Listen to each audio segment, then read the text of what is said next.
그리스도를 아는 것, 그리스도를 아는 것.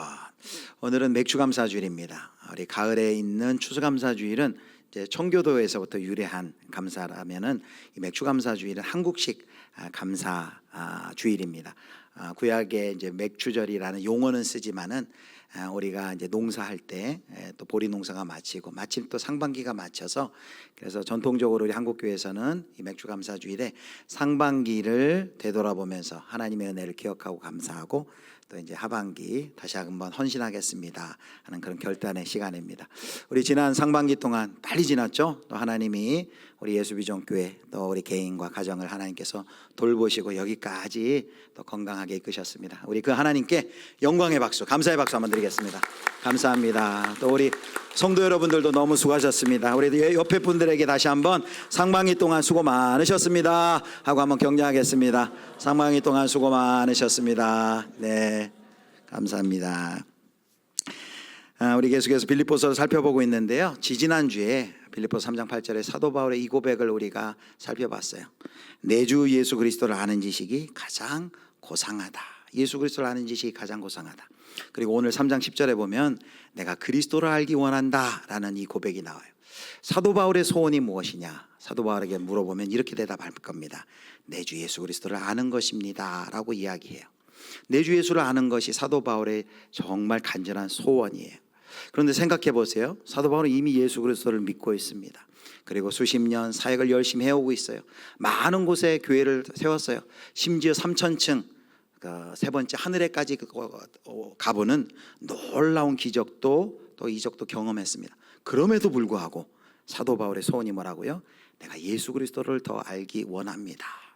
왜 사도 바울은 그렇게 예수 그리스도를 더 알기를 원한다고 할까요? 여러분 예수 그리스도를 알고 계십니까? 도대체 예수 그리스도를 안다는 것은 어떤 의미일까요? 오늘 10절, 11절 두 말씀을 통해 예수 그리스도를 안다는 것이 무엇인지, 그리고 사도 바울은 도대체 예수 그리스도를 왜 그렇게 알려고 하는 것인지, 우리가 어떻게 예수 그리스도를 알아갈 수 있는지를 우리가 살펴보려고 합니다. 오늘 본문은 2절인데요. 먼저 10절 말씀을 살펴보겠습니다. 우리 10절 같이 함께 읽겠습니다. 내가 그리스도와 그 부활의 권능과 참여함을 알고자 하여 그의 죽으심을 본받아. 우리 10절을 한번 다시 한번 보세요. 자, 내가 그리스도와 그 앞에 세번역 앞에 개정 먼저 보겠습니다. 내가 그리스도와 그 부활의 권능과 그 고난에 참여함을, 그래서 알고자 하에 다 걸리죠. 그래서 그리스도를 알고자 하고 그와 부활의 권능을 알고자 하고 고난에 참여함을 알고자 하여 그리고 그의 죽으심을 본받아. 이렇게 우리가 읽었습니다. 근데 세번역 성경을 이렇게 한번 다시 볼게요. 세번역 성경은 이렇게 또 번역합니다. 내가 바라는 것은 그리스도를 알고 그분의 부활의 능력을 깨닫고 그분의 고난에 동참하여 그분의 죽으심을 본받는 것입니다 라고 말합니다. 자, 우리가 안다라고 할 때 어떤 단순한 어떤 정보, 인포메이션, 지식을 아는 게 아니에요. 히브리적 사고에서 안다라고 하는 것은 가장 좋은 예가 남녀관계, 부부관계를 보면 됩니다. 남편과 아내 한 몸으로 서로 깊은 인격적인 존재적인 하나됨, 존재적인 사귐과 교제가 있죠. 남편과 아내, 부부 사이에. 그와 마찬가지로 단순히 안다는 것은 뭔가 정보를 더 많이 안다는 것이 아니라 깊은 인격적 사귐과 교제를 히브리적 사회에서는 안다라고 말해요. 근데 사도 바울이 뭐래요? 그리스도를 내가 알기를 원한다라고 말을 합니다. 근데 10절을 보면은 그리스도를 알기를 원하고 그리고 부활의 권능을 알기를 원하고 고난에 참여함을 알기를 원한다. 그냥 쭉쭉쭉 나열한 것 같은데 신학자들은 10절을 이렇게 문장의 구조를 통해서 10절은 그리스도를 아는 것이 무엇인지를 설명해 주는 것이다 라고 말을 합니다. 즉 이런 뜻이에요. 제일 앞에 그리스도를 안다가 나왔잖아요. 그리고 그 후에 나오는 것은 그리스도를 아는 것이 무엇인지를 설명해 주는 것이다 라고 말을 해요. 즉 앞에 그리스도를 알기를 원하여 하고 그 다음에 뭐가 나와요? 부활의 권능을 알기를 원한다. 부활의 권능이 나와요. 그 뒤에 뭐가 나와요? 그리스도의 고난에 참여하여 그리스도의 죽으심을 본받기를 원한다. 그래서 이렇게 설명할 수 있는 것이죠. 그리고 수식으로 보면 이렇게 됩니다. 10절을 통해서 사도 바울이 그리스도를 아는 것이 무엇인가를 설명한다는 거예요. 그거는 그리스도를 아는 것은 이퀄 뭐 더하기 뭐예요? 부활의 능력을 아는 것이 그리스도를 아는 것이고, 그것에 더해서 그리스도의 고난에 동참하여 그의 죽음을 본받는 것이다. 두 번째는 나눌 수도 있겠지만 합해서 하겠습니다. 그리스도의 고난에 동참하여 그리스도의 죽으심을 본받는 것이다. 여러분, 요 식을 잘 기억해 주시기 바라고 이제 차근하게 이제 하나씩 살펴보려고 합니다. 식에 보면 부활의 능력을 알고 그리스도의 고난에 동참하여 그의 죽으심을 안다. 쉽게 얘기하면 그리스도를 안다는 건 뭐예요? 예수 그리스도와 함께 죽고 예수 그리스도와 함께 사는 연합의 삶을 바로 그리스도를 아는 것이다 라고 말을 하고 있는 것입니다. 그 그리스도와의 진정한 연합, 나는 죽고 예수로 산다 이런 표현이 있잖아요. 내가 그리스도와 함께 죽고 함께 사는 그 연합 가운데 있는 것이 바로 그리스도를 아는 것이다 라고 말하는 거예요. 자, 그럼 지금부터 하나씩 자세하게 설명을 드리겠습니다. 자, 먼저 부활의 권능을 깨닫는 것. 사도 바울은 그리스도를 아는 것이 무엇이냐? 첫 번째로 이렇게 얘기해요. 부활의 권능을 깨닫는 것, 부활의 권능을 아는 것이다 라고 말합니다. 부활의 권능이 뭡니까? 죽으셨던 예수 그리스도를 다시 살리신 하나님의 능력, 권능이 바로 부활의 권능이죠. 그리고 사도 바울의 신학에서 이 부활의 권능은 뭐가 똑같으냐면 창조의 권능과 같습니다.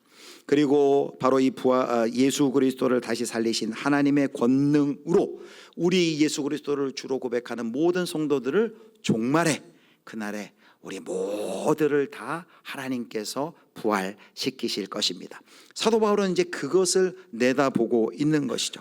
온 성도가 부활하여 영광 가운데 설 날을 바라보고 있는 거예요. 자, 그런데 여기 10절에서 부활의 권능이라고 말할 때, 부활의 능력을 안다라고 할 때는 단순히 저기 먼 미래 우리 역사의 종말 가운데 임할 그 부활의 사건만을 이야기하는 것이 아니에요. 우리가 보통 이 부활을 언제 얘기합니까? 장례식장 가면은 장례를 집례하는 목사님이 우리 성도님 이제 주 안에서 잠들었지만 그 부활의 날 다시금 몸이 영화롭게 일어설 것입니다 라면서 그 부활을 얘기하죠. 근데 사도 바울이 여기 3장 10절에 얘기하는 이 부활의 권능을 알고 부활의 능력을 알고 할 때는 단순히 먼 훗날의 그 부활을 얘기하는 것이 아니라 오늘 지금 여기서 경험하는 부활의 권능에 대해서 사도 바울이 이야기하고 있다는 거예요.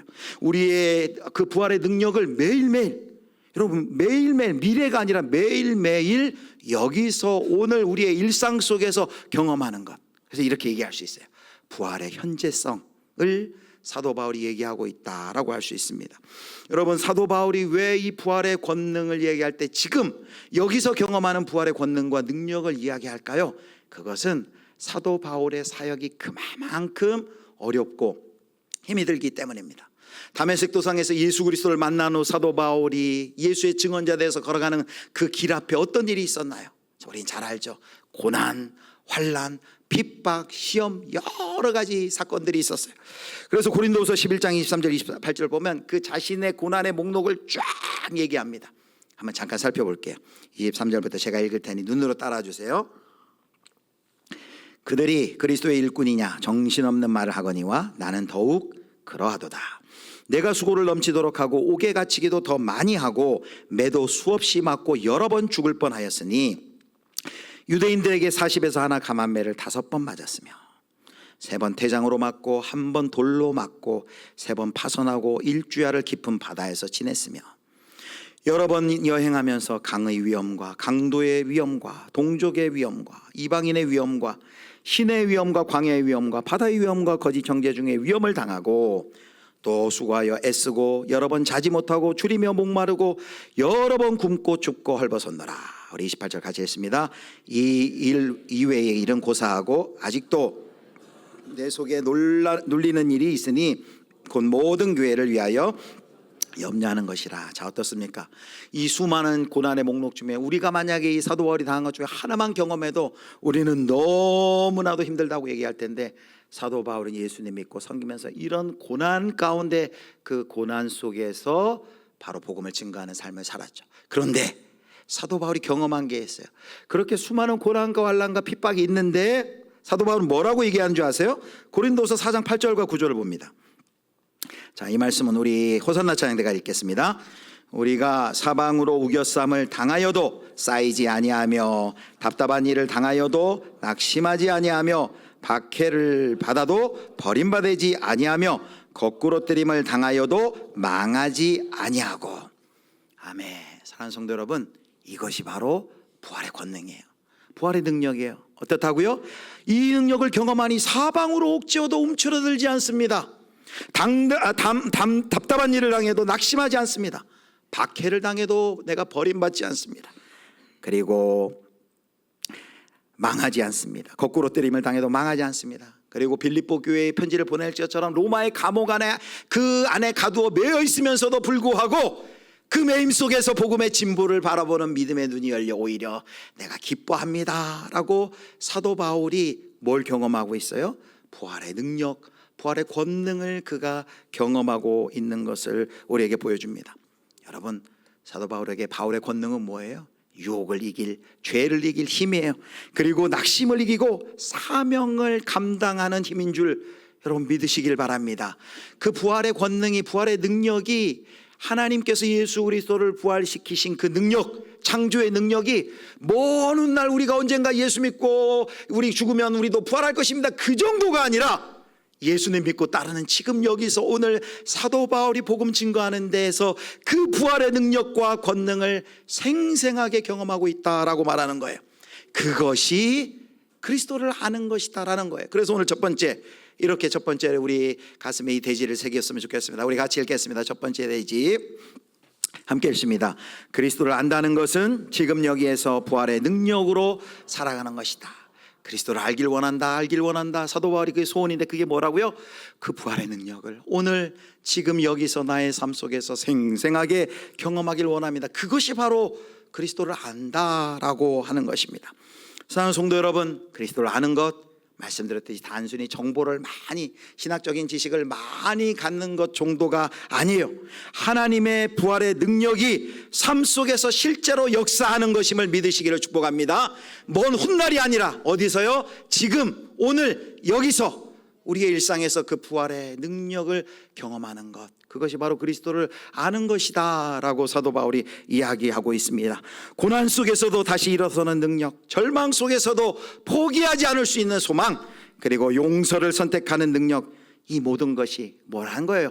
그것이 부활의 권능을 경험하는 삶이다 라고 말하고 있는 것입니다. 여러분, 이런 부활의 권능을 경험하면 얼마나 신날까요? 이 말씀을 준비하면서 목양실에서 혼자서 너무너무 가슴이 설렜어요. 와, 우리가 정말 이런 부활의 권능과 능력을 날마다 우리의 삶 속에서 먼 훗날 내가 그냥 부활할 것입니다, 그 정도가 아니라 신앙생활하는 내가 여기서 그 부활의 권능을 내가 깨닫고 경험하며 산다면 얼마나 좋을까, 얼마나 힘들까.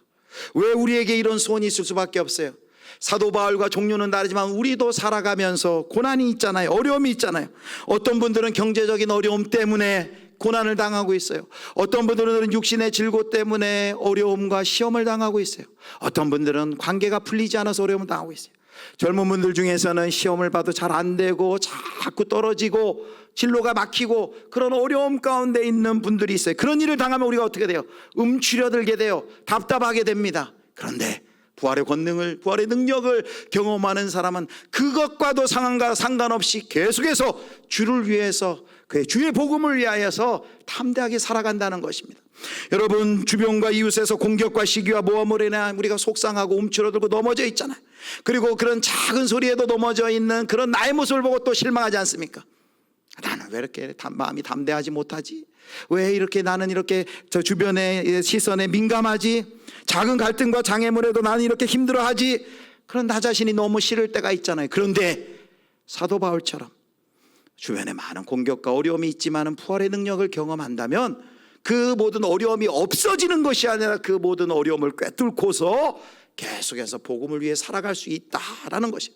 그러니 여러분, 이 부활의 권능, 이 부활의 능력 경험하고 싶으세요? 경험하지 않아도 될까요? 경험하고 싶으세요? 경험하지 않아도 돼요. 우리 일부 성도님들도 이 부활의 권능이 뭔지를 아직 미처 몰라서 답변을 잘 안 하셨는데, 우리 2부 성도님들도 여러분 이 부활의 권능을 우리가 경험하기를 축복합니다.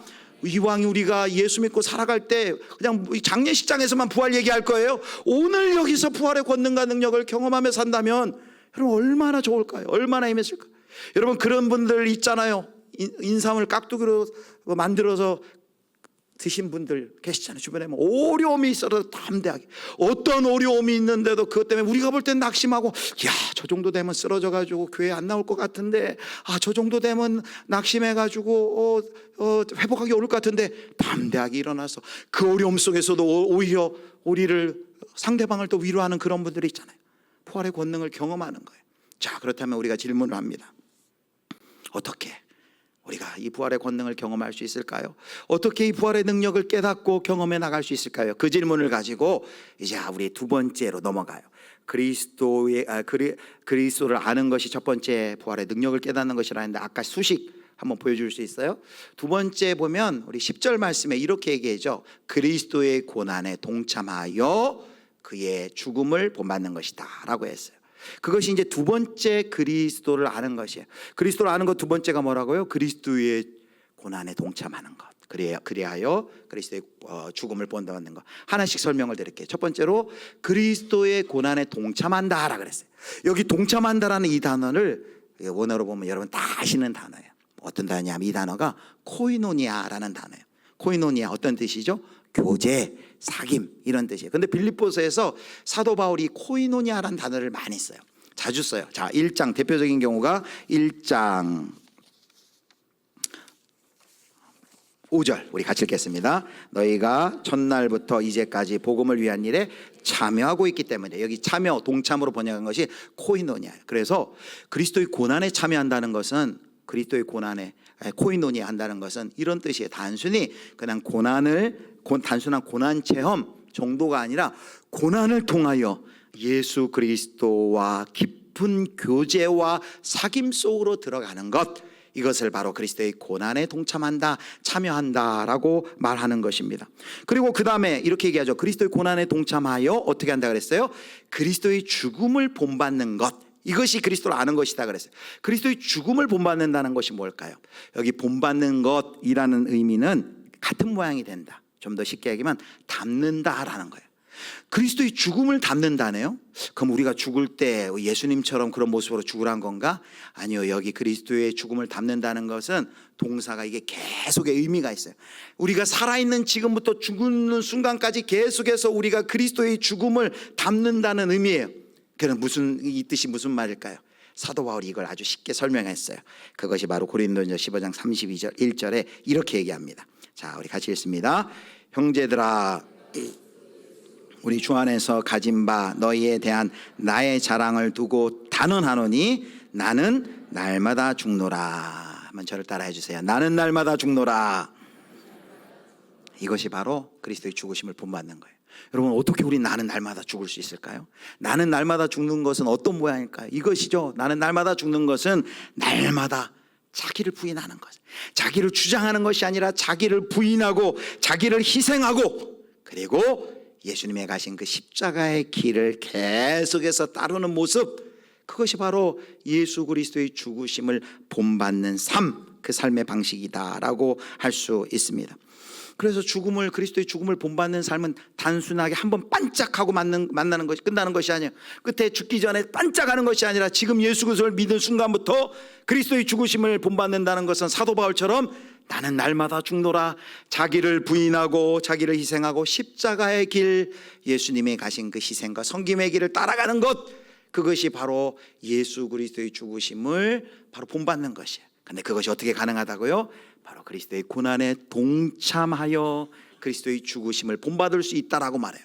그것이 사도 바울이 말하는 그리스도를 아는 것의 두 번째 의미예요. 그런데 아까 우리가 첫 번째는 그리스도를 아는 것이 부활의 능력을 깨닫는 것이다라고 했는데, 두 번째는 좀 다르게 얘기하려고 해요.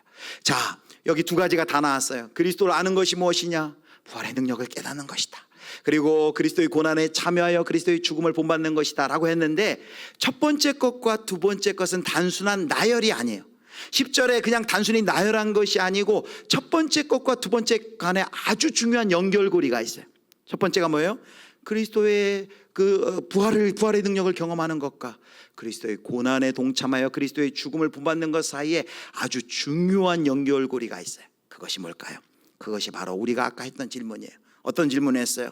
첫 번째 대지를 마치고 우리가 이처럼 우리의 많은 우리도 여러 고난과 시험과 환난이 있는데 우리가 정말 여기서 우리가 정말 여기서 부활의 권능을 현재적으로 능력을 경험할 수 있으면 좋겠는데 그걸 어떻게 경험할 수 있습니까? 라고 질문했잖아요. 그 질문에 대한 답이 바로 10절에 바로 이 두 연결고리에 있어요. 사도 바울은 명확하게 이렇게 얘기합니다.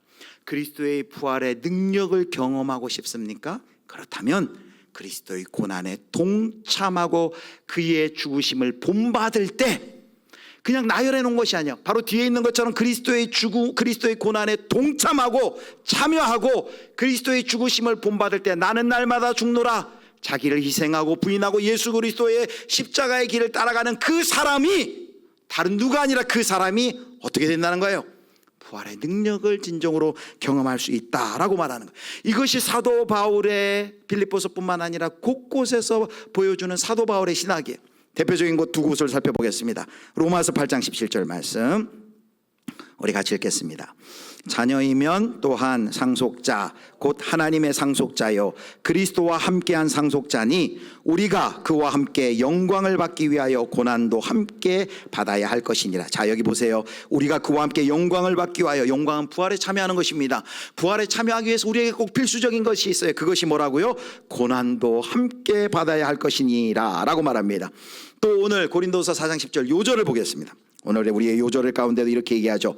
우리가 항상 예수의 죽음을 몸에 짊어짐은 예수의 죽음, 고난, 예수 그리스도의 죽음을 닮아가는 삶을 사는 것, 그렇게 죽음을 몸에 짊어지는 이유가 뭐예요? 그 뒤에 뭐라 그랬습니까?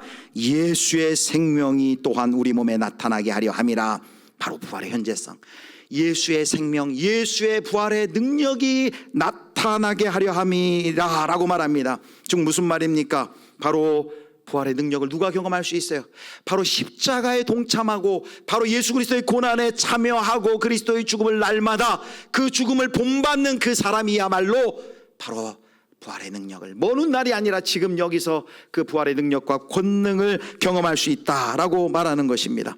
사랑하는 성도 여러분, 그리스도의 고난에 동참하지 않으면요, 그리스도의 죽음을 본받지 않으면요, 성경은 말합니다. 부활의 능력 현재적으로 경험할 수 없다라고 말합니다. 사도 바울의 생애는 이걸 삶으로 생생하게 보여준 생애예요. 자, 사도행전 14장 19절 20절 사도 바울의 전도여행 가운데 있었던 일입니다.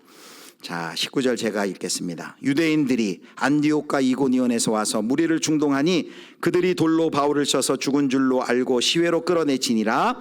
20절 같이 했습니다. 제자들이 둘러섰을 때에 들어갔다가 이튿날 바나바와 함께 더베로 가서, 자, 1차 전도여행 루스드라는 곳에서 복음 전하다가 원정 와서 사도 바울을 돌로 쳐서 사도 바울이 쓰러져 죽었어요. 죽은 줄 알고 그를 대적자들이 다 성 밖으로 내쳤어요. 그런데 그의 전도를 통해 예수 믿은 제자들이 장례를 치르기 위해서 주변에 모였어요. 그런데 죽은 줄로만 알았던 사도 바울이 어떻게 됩니까? 자, 20절 보면 이렇게 돼 있죠. 제자들이 둘러섰을 때 바울이 어떻게 뭐라고 표현합니까? 일어나라고 말합니다. 일어나. 여기 일어나라고 쓰이는 이 단어는 너무 중요한 단어예요. 이 단어는 신약 성경에서 부활, 죽은 사람이 다시 살아나는 것을 의미하는 대표적인 단어예요. 이것은 부활의 능력을 보여주는 거예요. 이 본문을 통해 뭘 보여주는 거예요? 예수님 믿고 예수 그리스도를 증언하는 삶, 그 십자가의 길을 걷고 있는 그 사도 바울을 하나님께서 외면하지 않으시고 그를 그 죽음과 가운데 어떻게 했다고요? 다시 부활의 능력으로 그를 일으켜 세우셨다라고 얘기하는 것입니다. 십자가를 지고 그리스도의 고난에 동참하고 날마다 그리스도의 죽음을 닮아가는 사도 바울을 외면하지 않으시고 하나님께서 그 넘어진 자리에서 부활의 권능과 능력으로 그를 불러 일으켜 세우신 줄 여러분 믿으시기를 축복합니다. 사도 바울의 삶이 날마다 그 부활의 권능을 현재적으로 경험하며 살았다는 것이에요. 그것이 바로 그리스도를 아는 것이다 라고 말하는 것입니다. 그래서 오늘 두 번째 우리는 이렇게 가슴에 새길 수 있어요. 자, 두 번째 우리 대지를 같이 읽겠습니다. 부활의 능력은 그의 고난에 동참하고 그 죽음을 본받는 삶을 통해 체험된다. 우리가 부활의 능력 해가지고 뭐 아무 일도 일어나지 않으면 그 자리에서 커지고 세지고 힘세지는 그런 것이 아니라 이 부활의 능력이란 것은 도대체 어떻게 경험되는 것이냐? 하나님의 필연적인 약속이에요. 역설이에요. 그 사람, 예수 믿은 그 사람 정말로 그 하나님의 말씀 붙들고 의지하며 하나님의 나라를 구하며 하나님의 의를 구하며 하나님 정말 예수님 가신 그 길 나도 따라가겠습니다, 순종하겠습니다, 그렇게 걸어가다가 당하는 어려움과 고난이 있을 때 그 자리에서 그 자리에 넘어지고 그 자리가 끝장이 아니라 마지막이 아니라 다시금 부활의 능력으로 하나님께서 그 성도 불러 일으켜 세워주셔서 그 믿음의 길을 끝까지 가도록 하신다라는 것이 우리 주 하나님의 약속인 줄 믿으시기를 축복합니다. 여러분, 바로 이것이 하나님의 약속이에요. 여러분, 그렇다면 우리가 죽음을 본받는다, 그리스도의 고난에 동참한다, 이런 것이 어떤 의미일까요? 이게 너무 중요한데 아까 일부 때는 흥분해가지고 이 부분을 놓쳤어요. 한 3줄 정도 되는 이 부분 잘 들으셔야 돼요. 구체적으로 도대체 죽는 게 뭐예요? 나는 날마다 죽노라 하는데 너무 막연하잖아요. 나는 날마다 죽노라. 예를 들면 이런 거겠죠. 우리 성도님들 예를 들어 주셔야지 잘 이해가 된다 하시더라고. 직장에서 불합리한 대우를 받아요. 그런데 내가 이렇게 하는 것이 하나님의 뜻이에요. 그런데 아무리 내가 기도해도 이렇게 해야 되는 건 하나님의 뜻인데 그렇게 하면 불이익을 당해요. 그런데 그렇게 하는 거예요. 정의를 위해. 그리고 진실을 선택해요. 그럼 어떻게 돼요? 직장에 죽는 거죠. 사장되는 거예요. 그때 죽을 거 생각하지 말고 그렇게 해도 하나님이 뭘로 붙들어 준다고요? 거기가 끝이 아니라 하나님이 예수님의 말씀 따라서 죽는 자에게 부활의 능력으로 일으켜 세워주실 것을 믿는 것, 바로 그것이 구체적으로 바로 그리스도의 죽음을 본받는 것이죠. 가정 안에서 여러분 용서하기 싫고 또 대인관계 속에서 용서하는 거 죽어도 싫어요. 그러나 손해보며 또 외면받아도 예수님처럼 용서하기로 선택한 내가 죽는 거죠. 그런데 그렇게 죽기로 다짐하면, 결심하면 죽는 자리에 가면 바로 부활의 능력을 경험한다라는 것이, 내 생각과 욕심을 내려놓고 손해보며 사랑을 선택하는 것. 세상적인 입장에서 관점에서 보면 죽는 거예요. 왜 저렇게 손해보고 죽는 길을 택하지? 근데 죽는 길을 택한 자 하나님 내버려 두시지 않네요. 어떻게 해요? 부활의 능력과 권능으로 그를 다시 일으켜 세우시는 거예요. 이거는 우리의 머리로서는 생각할 수 없는 하나님의 창조의 능력, 부활의 능력을 보여주신데 누구에게요? 십자가의 길, 그리스도의 고난의 기쁨으로 동참해 나는 여기서 죽을지 모르지만 이렇게 하나님의 공의와 정의와 사랑과 말씀 따라 삽니다. 나는 죽지만 다시 살 줄 믿습니다 라고 그 그리스도의 고난에 동참하는 그 성도가 진정 부활의 능력과 권능을 오늘 여기서 경험할 줄 믿으시기를 축복합니다. 마지막입니다. 그렇게 여기서 그리스도의 고난에 동참하며 부활의 능력을 경험하다가 사도 바울의 마지막 목표가 뭐예요? 11절 말씀 보겠습니다. 11절 같이 읽겠습니다. 그는 만물을 어떻게 해서든지 죽은 자 가운데서 부활에 이르려 하느니. 자, 여기 죽은 자 가운데서 부활에 이르려 한다는 이 부활이 뭐예요? 바로 그리스도께서 먼저 경험하신 영광의 부활, 부활의 첫 열매 되신 예수 그리스도를 경험하셨고, 그리고 종말에 우리도 경험할, 저와 여러분 모두가 영광의 몸으로 부활하게 될 그 날을 이야기하는 거예요. 그래서 사도 바울의 내가 그리스도를 알기를 원한다, 내가 그리스도를 알기를 원한다라는 간절한 소원의 마지막 목표는 무엇입니까? 바로 11절이에요. 그리스도의 부활에 이르는 것이, 종말의 역사적인 종말의 그 부활의 날에 거기에 하나님 앞에 당당히 서는 것입니다. 이것이 그리스도를 아는 바울의, 사도 바울의 소원의 마지막 목표예요. 세 번째 우리 같이 보겠습니다. 같이 읽겠습니다. 세 번째 같이 읽습니다. 그리스도를 아는 삶의 최종 목표는 그리스도의 부활의 영광에 참여하는 것입니다. 사랑하는 성도 여러분, 말씀을 맺겠습니다. 오늘 사도 바울이 뭐라고 얘기해요? 내 소원, 내 소망은 내가 그리스도를 알기를 원한다. 단순히 예수님에 대해서 성경 퀴즈 내면 잘 맞추고 그런 지식적 정보적 알미 아니라 그랬죠. 뭐예요? 내가 예수 그리스도를 알기 원한다는 것은 자신의 삶 전체를 예수님께 맡기고 내가 이제 그리스도의 고난에 동참하겠습니다. 그리고 나는 날마다 죽노라, 그리스도의 죽으심을 내가 본받겠습니다. 그래서 내 삶 속에서 부활의 능력을 여기서도 경험하다 마지막 날에 부활의 자리에 내가 서기를 원합니다 라는 사도 바울의 간절한 소망이자 고백입니다. 오늘 특별히 이제 우리는 잠시 후에 성찬 예식을 거행할 것입니다. 그리스도의 우리를 위해 찢기신 살, 흘리신 피를 기념하는 떡과 잔을 우리가 나눕니다. 여러분, 이 성찬 예식을 통해 오늘 우리는 이 말씀과 연결해서 뭘 우리가 이 성찬 예식을 통하여 깨닫게 됩니까? 성찬 예식을 통하여 이 그리스도의 살갑히는 우리를 위한 그리스도의 죽음이자 동시에 우리를 뭘로 초대하는 거예요? 우리는 예수 그리스도와 함께 죽고 다시 사는 존재, 그리스도와 연합되었다는 것을 보여주는 것이 이 성찬 예식이에요. 그리스도와 연합되었다는 건, 그리스도와 함께 죽는 것은 뭐예요? 단순히 그냥 예수님을 그냥 믿고 종교생활하는 것이 아니라 그와 함께 죽어야 돼요. 그리스도를 위한, 그리스도의 고난에 우리가 동참하겠습니다 라고 다짐하는 거예요. 그런데 고난에 동참한 것이 끝이 아니죠. 우리가 뭘 기대해요? 오늘 말씀처럼 그리스도를 위한 고난, 그리스도의 고난에 동참하고 그의 죽으심을 본받는 자에게는 이제 어떤 일이 일어나요? 부활을 현재적으로 오늘 여기서.